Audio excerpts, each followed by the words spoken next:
and it's lovely to see everyone. I'm very pleased to have followed some of our very fine Adlerians earlier in the week, beginning with Eva Dreikurs Ferguson, talking about IP today, followed by Marion Bolla, who reminded us all of the need for self-care in our transitions and conceptualizing the pandemic as very much a kind of transition for us, or certainly a space where we're having to reckon with a lot of change. And then yesterday, Marina's amazing review of Rudolf Dreikurs' life, all of which contribute in some way or certainly set the stage for my talk, which I sort of changed from just talking about Adlerian psychology and leadership, but wanted to make it more current. So individual psychology informed leadership in the pandemic and beyond. And this really touches upon all leadership in my view. And my subtitle is Democracy plus Greater Equality Promotes Social Interest and Well-Being. And I believe this profoundly. Now, some of you in attendance will have heard some version of this talk, which has been in the making since I spoke to the Irish Summer School. I've had various time for each talk. So in Ireland, I had a luxurious hour and 45 minutes. At IAIP, I had exactly 25 minutes. So it's quite a challenge to stretch things. So I'm going to say a little bit about me. I'm going to share some insights about the pandemic, from the pandemic, about leadership and inequalities. I'm going to pose the question, do we deserve the leaders we get? I'm going to move on to talking about Adler on the leader, the group mind, isolation, and hostility from his paper on mass psychology. I'm going to talk about how some leaders exploit and divide people, and then talk about individual psychology's antidote to toxic leadership. I'm going to talk about research support for IP-informed principles, leadership, and equality, and then look at data on increased inequalities that have been exposed by the pandemic. I'm going to look at more research support for IP-informed principles and leadership, and then IP-informed leadership as being ethical. I'm going to look at the systemic elements and ecology of democratic leadership and social equality. Then some final words on leadership, democracy, and power. And once again, remind us all that we need to think globally and act locally. And then I'm going to ask all of you to think about where in your lives you might take leadership or take action. And I will share my own commitment to the vital roles that schools play in promoting social equality. And that very much chimes with what Marina talked with us about yesterday in terms of Dreikurs and Adler's tremendous commitment to and seeing education as the site of changing hearts and minds. So just a little bit about me, and I do apologize for the technology problems, but basically, I, as a citizen of the US originally, so I was born and raised in the US, lived there for 42 years, and then I emigrated to the UK, and I've spent another lot of years, I'll disclose 34 years here. So I have experience of the widening gap between rich and poor. And I had to experience the loss of social care and the reduction in a care for others in both countries, which is, I have to say, in many ways, quite soul destroying. So I also bring into my leadership, research and leadership experience in elitist institutions, which taught me a great deal about toxic leadership. So I collaborated on and led developmental psychology and family genetic research and psychiatry at Yale University in the US, then at the Institute of Psychiatry at King's College London. And then I became the Director of Human Resources and Training of a UK-wide mental health services organization, which I have to say was a good transition. So moving into that organization, I left a lot of my academic, I left my academic career for the most part behind me, although I continued to be involved in academic leadership and and training and teaching. But then I decided after that, which really, I have to say, because it was psychodynamic, but it majored on group dynamics. And of course, doing group dynamics and integrating that with Adlerian psychology was incredibly helpful. So my first JIP article was really looking at work-based dynamics in groups and leadership, and integrating that with psychodynamic theory. So that took me quite a way forward in my my consultancy practice, which I have been involved in research training and consultancy and supervision for leaders, practitioners, and teams of helping professionals in mental health, social care, and community-based and educational organizations. Throughout all of my work, really from the days of being in developmental psychology, I have wanted to help individuals, families, staff teams, leaders, organizations, and communities recognize and overcome internal and external obstacles that interfere with their healthy and socially responsible functioning. Now, from COVID, we've learned quite a few things. So we've had some insights about leadership as well as about inequalities. The COVID-19 pandemic revealed that effective leaders engender trust, are truly democratic, are grounded in reality, are flexible, respond quickly, and are transparent in enlisting cooperation and creativity of experts and of citizens in finding ways to manage the crisis equitably. They acknowledge their mistakes and they move on. So they don't hang about and worry about it. They really keep going. The pandemic also has exposed inequalities and greed that breed insecurities and fears and promote divisiveness, unhealthy populism, which target and disadvantage the most vulnerable. I would like to ask the question, do we deserve the leaders we get? Now, America's third president, Thomas Jefferson, wrote in the late 18th and early 19th centuries, "The government you elect is the government you deserve." And French diplomat and monarchist Joseph de Maistre wrote, "Every country has the government it deserves, and in a democracy, people get the leaders they deserve." I like to think not. And before we consult Adler, I'd like John to put you into groups of two.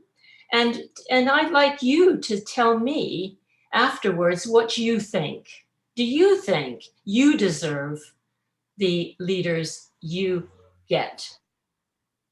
I'm not sure what you've came up with, but I'm going to continue with my presentation. If anyone wants to just put in chat whether you think we do or we don't, we'd welcome that. But I'm going to go on to what Adler thinks, because I kind of wasted a lot of time with my technology problems, which I've now, I sorted just by doing a different screen. So there's what do you think, and you can have a think. So now I'm going to turn to Adler and his ideas. So I'm going to quote Adler here because it's deeply profound. I mean, not all of it, but what he had to say about the leader in his article, 1934 article, Mass Psychology. If the life tendencies of an individual coincide completely or almost completely with the social movement, if the yearning of the group is represented in a person who can lend voice and arm to the dumb and obscure strivings of the people, that person is a chosen leader. But leaders can only succeed if their endeavor coincides with the social current and serves to promote and elevate the group. The power of the individual leader is limited by the preparation of the group. So those of you who were with me in remaining in the big group because people weren't in your small groups, that was kind of what a lot of you were saying. What are the personal requirements of such leadership, posed Adler? He said, a strongly developed social interest, first of all. Of course he would. So then Adler went on to talk about the group mind in that same article. He said, the group mind expresses the merits and deficiencies of the individual minds that prevail at the time, which are combined not according to their particular individual qualities, but to their general bearing on and attitude toward the stream of human evolution, either with this stream or against it. The group mind is a similarity in styles of life of the more active members in each generation. The less active members will either be overwhelmed or run with the crowd until another group absorbs them. Kind of a crappy thought, but there is that element to what it's like to live in a large democracy. In group psychology, we must first reckon with a striving to overcome a minus situation. So we've got two things. The leader needs to have social interest, and we have to be aware that the striving in the group is towards trying to reduce the feeling of being less than. So Adler on the group mind in sorry, we just did that. So Adler on isolation and hostility in that same paper, he goes on to say, in our present day culture, people are still misled to isolate themselves and to separate themselves into nations, creeds, and classes. In all manners of isolation, the familiar traits of ambition and vanity take the form of contrasting oneself with others and of proving by withdrawing from them that one is different. The most that can be achieved by this is imaginary glory. So that's the striving to overcome not feeling good about ourselves, going from a felt minus to a desired or a plus or imaginary glory. The isolation tendencies offer certain individuals the opportunity to exploit latent antagonisms and set one group against another in order to command and satisfy their own personal vanity. So there you have it, a very nice encapsulation of what we've been witnessing on a really big scale lately. We've got democracy turning up some narcissistic leaders. Would you agree? So I'm going to go on to look at modern day writing. Brandy X. Lee, who is a forensic psychiatrist and president of the World Mental Health Coalition, identified two major emotional processes involved in the destructive relationship between narcissistic leaders and their followers. The first, narcissistic symbiosis, refers to the developmental wounds that make the leader-follower relationship magnetically attractive. The leader, hungry for adulation to compensate for their inner lack of self-worth, projects grandiose omnipotence, while the followers, rendered needy by societal stress or developmental injury, yearn for a parental figure. When such wounded individuals are given positions of power, they arouse similar pathology in the population that creates a lock and key relationship. In other words, a really positive fit. And this answers, I think, or really addresses the question of how can people, there's something so attractive about someone promising you the earth, and it's better than the obscurity and awfulness you feel being yourself. She goes on, the second process is the shared psychosis, which is also called the folie d'ennui, when occurring at the national level, or induced delusions. And it refers to the infectiousness of severe symptoms that goes beyond ordinary group psychology. When a highly symptomatic individual is placed in an influential position, the person's symptoms can spread through the population through emotional bonds, heightening existing pathologies and inducing delusions, paranoia, and propensity for violence, even in previously healthy individuals. The treatment she recommends: to remove the leader from power, and two, to change the factors that led to that power, especially increasing social and economic equality. So she was writing in January 2021, just after the American population narrowly removed Donald Trump from power.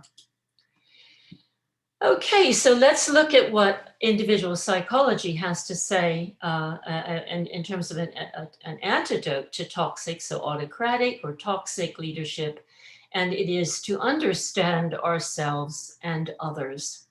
So human behavior is motivated by a desire to belong. We humans are socially embedded. We are wired to attach, respond, relate to, and learn from living, loving, and working with others. We are motivated to find our place in our families, at school, at work, and in society. We seek belonging and significance. When we feel we belong and are significant in our belonging, we express our social interests positively. We engage constructively with others. We participate, take responsibility, contribute, and cooperate. When we feel inadequate or inferior to others, we doubt our place. Instead of cooperating, we defend ourselves against real or imagined inadequacies and uselessly strive to compensate. We display, for example, Dreikurs' mistaken goals of attention, power, revenge, avoidance, with Lewin Bettner's crucial C's, alerting us to our underlying needs to connect, be capable, to count, and have courage. And I want to remind us here of what Adler and Dreikurs both said. Social equality does not mean we're the same, but that we need to be and we need to feel respected and valued equally. So there's a great deal of research support for individual psychology principles and leadership. The most notable, and I've been quoting this now for a while, are the epidemiological studies of health and well-being among the world's wealthiest countries that confirm and actually also acknowledge Adler. So Adler is acknowledged by these authors, his insights about social equality being essential for human health and well-being. And that's Wilkinson and Pickett writing in 2009 and 2018, their first, The Spirit Level, Why Equality is Better for Everyone, and their more recent book, The Inner Level, in which they, if you want quotes on why equality is better for everyone, read The Spirit Level, which is really a revelation and such a resource of articles and scientific writing. So with more positive health and well-being in countries with smaller gaps between rich and poor, that is the social democracies, where you find adult health, well-being, and mental health are better, that child health, well-being, and educational achievement higher, that social mobility is greater with different talents and contributions celebrated. I cannot say that enough. Yes, we're all special. We all have different talents and contributions to make, and they need to be celebrated. They need to be recognized. We have the social so in these social democracies, social problems, that is, or for example, violence, homicide, imprisonment, are all lower. Levels of trust are greater. Infant mortality is reduced. Life expectancy is increased. Interest in the welfare of others is demonstrated, and concern for the environment and future of the planet is greater. I include just one chart from their first book, The Spirit Level, Research Support for Greater Economic Equality. And as you can see, life expectancy, math and literacy, infant mortality, homicides, imprisonment, teen births, trust, obesity, mental illness and addiction, social mobility are all included in this index that says the greater the gap between rich and poor, the greater the problems, and the lower the gap between rich and poor. And you can see and perhaps find your own country. They focused, remember, on the wealthiest countries. They did not include the poorer countries. I'll get to poorer countries in a minute, but that is a very impressive support for IP. I'm including, this is my embellished diagram following Thomas Sweeney when he was looking at the vertical striving to overcome our sense of inferiority or our sense of failure, wishing for that glory that Adler talked about.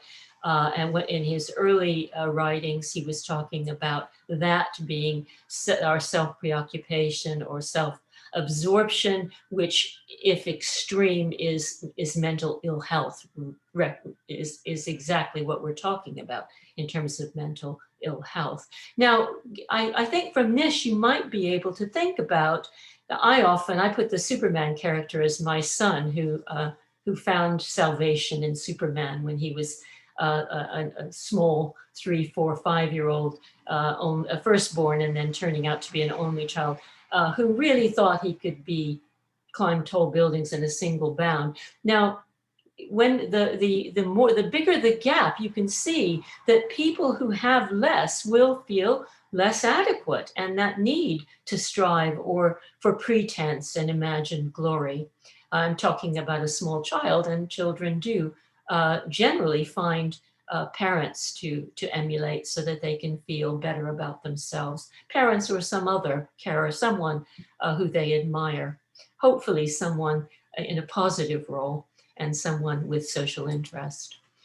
So how do we find the courage to be imperfect? Well, Adler, after the First World War, as many of you know, then really came up with the notion of Gemeinschaftsgefühl, which is translated as social interest or community feeling, with the notion that we need to encourage our small people, our little people, to be part of the group, regardless of what they're contributing, but they all have something to contribute, with the aspiration that we're working together to make things better for everyone, initially in our households or wherever or whatever our living circumstances, then very much in schools or in our communities, and so on. So the pandemic has exposed and increased social inequalities. So I did a talk for Marina's series on trauma and looking at trauma-related developmental issues. And some of this comes from that work. So I recently did a survey of the literature. So that more exposure to COVID-19, more cases and more deaths were found among minority ethnic groups and poorer members of society, both in the US and the UK. That amongst 2 to 16-year-olds, poorer UK children and youth were found to be 35% less likely to receive support from professionals during the pandemic. So those who needed the most got less. In the UK, 60% of 16 to 25-year-olds reported themselves to be clinically anxious, depressed, with no hope for the future, with 75% from poorer backgrounds and without qualifications, and the unemployed being anxious, depressed. Also in the UK, those with learning difficulties, disabilities and or were said to be abandoned by services, and that was widely and has been widely acknowledged.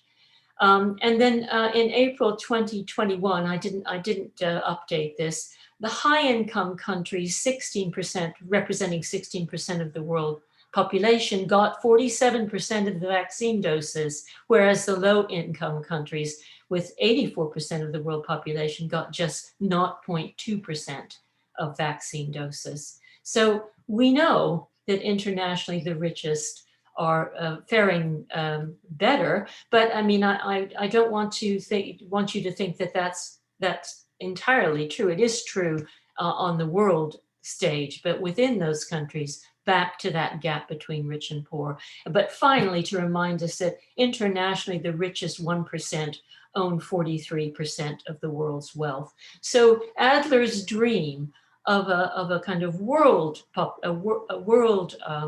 democracy, a world in which everyone is valued, and that there were fewer boundaries, that there were fewer tribes, if you like, or no tribes, actually. He and as Marina reminded us yesterday, were envisaging, as many of the thinkers post the Second World War were wishing the boundaries to be less stringent and there to be more inclusiveness and sharing of the world's wealth. Certainly Dreikurs in social equality, the challenge of today, states very boldly that there's enough. We have enough in the world to feed and clothe everyone well, and certainly we're concerned about everyone participating in concern for the planet. So there's also general research support for IP principles and leadership in other quarters. So among children, adolescents, parenting, in schools and in the workplace. So if we start off with, we now have evidence of a neural basis for valuing social equality, both in terms of opportunity and in terms of outcome. And that was a review of studies by Aoki and his colleagues. Amongst 3 to 5-year-olds, they base their allocation of resources. So when they were asked about fairness, about giving people bits of what was available. Their concerns for fairness were that there would be fairness and potential harm to others, and they were concerned for the well-being of others. So they were very much demonstrated that valuing of equality and sharing of resources. But by 8 years old, they were also considering merit. And here I feel a little bit of what we hear a lot in the UK and the US about kind of the deserving and undeserving poor, the people who deserve to get the goods and those who don't deserve to get the goods, which is pernicious, really, because who decides who's deserving, really? The other research, troubled and troubling children's and teens' parents, have been found, were found to be autocratic. So those who were troubled, those children and teens struggling, were found to have autocratic or authoritarian parents, or permissive, laissez-faire parents, whereas well-functioning children and teens who felt good about themselves and functioned well were found to have authoritative or democratic parents. And Chen and Xu did a relatively recent review of that literature. Someone else and I both did looked at IP parenting and parent support programs, which were seen to bring shifts in authoritative to authoritative and empathic parenting from, neglectful and distressed, really, to more positive parent-child relationships and improved child behavior. And empathic and authoritative leadership in schools led to improvement in behavior and achievement without curriculum changes. Now, this speaks directly to an issue that was raised yesterday about the role of schools. And this study really is outstanding. These studies, which were whole school studies in the US, but conducted by US and UK researchers, Stephen Twemlow and Peter Fonagy at London, but that it's relationships and understanding and showing that you understand children and young people that leads to their behaving and achieving at school, behaving as we would wish, cooperating as we would wish. And then finally, staff satisfaction, creativity, effectiveness, and positive outcomes were found to depend on authoritative or democratic leadership, and using a different framework, but identical to the crucial C's. And I've recently written a paper as part of the most recent JIP issue on the crucial C's, looking at the basic psychological needs, which I show are identical really to the crucial C's in their intent. And studies have been done in businesses, the most impressive one by Gagne and her colleagues, involving eight different countries and 9 languages across the spectrum of organizations and businesses. So again, really positive support for IP-informed leadership. I want to go on to talk about the ethics involved. So IP-informed, I claim IP-informed leadership is ethical, it's authoritative and democratic, and therefore grounded in reality, and offers friendly and firm boundaries and inspires, but also holds and contains ambition and anxiety. So here I'm saying that the democratic has to, and I said this last year in my lecture at ICASSI, it has to be about relationships. It has to care, it has to care in a positive way, not in a manipulative way. It seeks to heal rifts, engender trust and hope, and promote greater social equality and responsibility for well-being within organizations, communities, countries around the globe, and for a healthy planet. It promotes social equality, social inclusion, and transparency, and it is central to effective parenting, teaching, social support, therapies, organizations, and national and international functioning. It's relational and empathic and encouraging. It's socially responsible and engenders social interest, community feeling, mutual respect and trust, and consensus building. I'm now going to just kind of do a roundup. And this is aspirational. So sometimes when we list all the wonderful qualities of anything, it can feel rather discouraging. You can think, well, I'm not like that. Maybe on Tuesday and when I had a bad day, I wasn't able to do that. But what we're talking about is what we aspire to. So individual psychology informed leadership is aspirational. It's democratic, inclusive, and inspires shared vision, mission, values, and responsibility for constant movement towards agreed upon improvements, goals, and outcomes. It requires building and maintaining respectful relationships, valuing all talents, efforts, and contributions. It involves listening to and supporting others in accepting and capitalizing on changes in circumstances and requirements, whether externally demanded or agreed to be desirable. It's ethical, and it's self-aware and unselfish. It's socially interested. That, again, back to what Adler had to say, and demonstrates humility. There are other quotes from Adler that I could have gone on and on with, but one of my favorites was kind of the equivalent of get over yourself. You know, give up on your vanity. When you're leading, it's about other people, and it's about the interest. It's being interest in the interests of others. It's in understanding and encouraging others towards achieving shared goals and outcomes. It's like all human endeavors, IP-informed leadership is embedded within a wider social context, and therefore leadership is always systemic.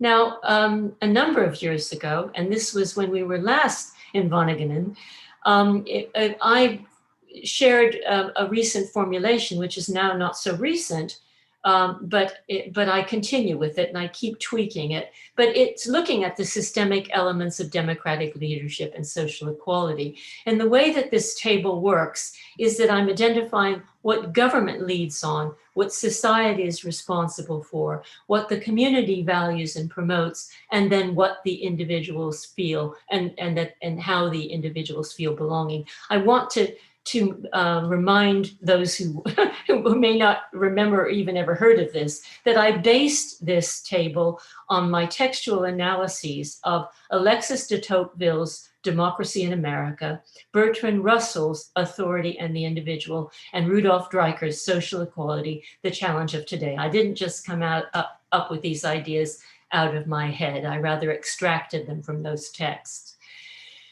So the government leads on social values, equality of worth and dignity, social justice, material security, social welfare and responsibility, and interrelatedness. Society is responsible for community feeling and engagement, civic morality, mutual support and cooperation, and connection to the cosmos. The community values and promotes freedom of choice, scope for initiative, moral purpose. Creativity is encouraged, and there's pleasure in contribution. There's also an inner freedom, and that particularly came out of Bertrand Russell's work, where he was concerned about post-World War II confusions about how we can have authority in our leadership, but we give people some freedom, such that they can stand up for values, but we always have to have the values being informed at a higher level. Then individuals will feel pleasure and pride in belonging, a sense of dignity and worth, higher purpose in their engagement, and part of humankind. So that's the aspirational elements there. And I really do believe that we need it very much spelled out, just as we do in organizations. It needs to be spelled out on a grand scale. I know that the World Health Organization tries, as does the European Union. But it's less evident in other quarters. I did an ecological case study with someone I supported a number of years ago, and I published on this. And what we did was to look at the conditions that was leading to that leader's loss of direction, a kind of loss of feeling of belonging and meaning.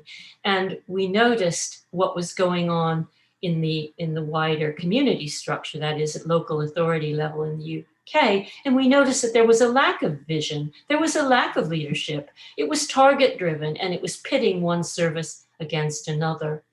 The wider social values were individualistic. They were perfectionistic, and there were power dynamics. And at the government and social policy level, there was actually very, very blatant social inequality was okay. It was very bureaucratic, and there was short-term commitment to any values at all. So in that sense, what I was hoping to do in creating a systemic view of leadership was to do this ecological case study. Right, so to carry on, I like to quote, and I do, and those of you who are taking my leadership in action class, I saw a few of you in the audience. One of my favorite quotes is, everybody is born to lead in the same way that everyone is born to learn. The leader may be seen as a person in whom the dream of making a difference has been kept alive. And that was written by Linda Lambert, an educational researcher in the UK. I wrote, this is that article I mentioned in the JIP many years ago, by flattening hierarchies and reconceptualizing leadership as something that needs to be shared by everyone, organizations help their employees feel respected and valued, so they are freed to take risks and offer their best, giving up their absurd expectations of leaders. And when I say that, and I really believe this profoundly, I had the pleasure of meeting someone it was an external examiner on an MA course I taught on. And her research had been on 5-year-olds being enlisted for their leadership qualities in their classroom. And she talked about the absurdity of the teacher thinking that he or she had to know it all and do it all, that there were perfectly competent little people in the room able to lead themselves. And this is true no matter where you go. It's our vanity and our veniality that keep us thinking that it's only we, the lead, who can do it. So that's where I get the giving up the absurd expectations of leaders. It's essential that we are aware of and acknowledge and reflect upon the power we have in order to use it wisely, responsibly, and with social interest and community feeling. And we all have some power in our lives, maybe not as much as we like, or maybe not as much as would be useful, but we do have some, and we need to follow that notion. So I'd like you to look at the control target now, and I'd like you to think about where in your life you have some control and might make a difference. I mean, one of the problems, the control target was set out of Covey's work. It also, the Alcoholics Anonymous have a saying which speaks to it. You know, try to control the things you can. And as we know, when we do this exercise, we don't have control over all that much. We mostly have control over what we do. But that might be plenty, because if we take control where we have it, we might have some influence. So taking the lead, where would you like to make a difference? You might want to make a note of, just do this. I'm not going to put you into breakout rooms. That didn't work so well the first time. So where would you like to make a difference? How might you do that and take the lead? And what gets in the way? What small steps can you take today or tomorrow or by the end of next week? Here I'm also thinking of Marina's talk about, and also Marion's and Eva's, what can we do to make a difference? Because thinking about the whole world can be very, very discouraging and overwhelming. And in all the work I do in my supervisions and supporting leaders or others in their work, it's really sticking to that place where we can make a difference in our own way. So can you just take 2 or 3 minutes and answer that question? I'd really appreciate that.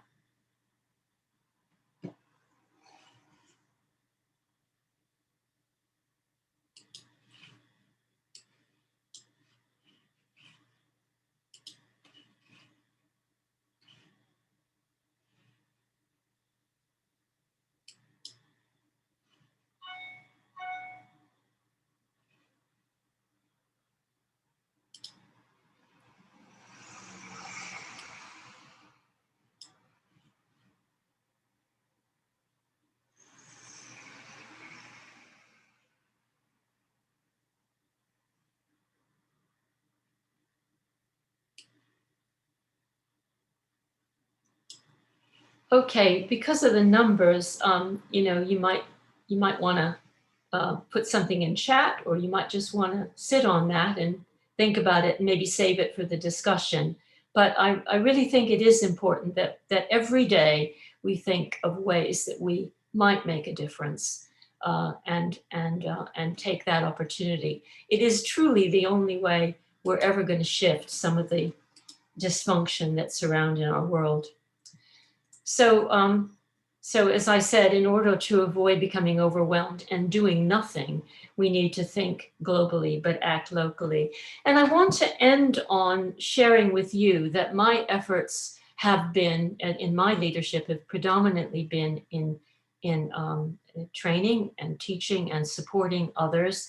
And I have focused my attention on the helping professions. It's been statutory services in the UK, so government-led services like social services, but education and health as well. So I've worked in all those sectors, trying to help people to make their services more effective and inclusive, and also profoundly, and one of my most wonderful experiences in the last several years was working in the early years where integration of education, both for children, little people, and adult education, community development, health, and social care were brought together in one-stop shops in neighborhoods. And it was so inspiring and so effective. And of course, once the Labour government left, the Tory government, or what was called then the coalition, got rid of it, which was very, very sad. And so there are diminished services, and now people are back again to talking about integrating services. But that's the way that we avoid some of the dire straits we find ourselves in educationally. And so my last slide really is to say the vital role of schools. Schools as universal services. They're the place where all of our children will find themselves. And so they're in a unique position to offer everything and be aware of the whole child, the whole family, and work most effectively. And I want to end with Adler's words: an educator's most important task, one might say holy duty, is to see to it that no child is discouraged at school, and that a child who enters school already discouraged regains self-confidence through their school and teacher. This goes hand in hand with the vocation of the educator, for education is possible only with children who look hopefully and joyfully upon the future. They simply must be convinced that what they have not yet achieved can readily be attained by industry, perseverance, practice, and courage. One must put tasks in their way which they can accomplish, and from the accomplishment of which they can gain faith in themselves. Thank you very much.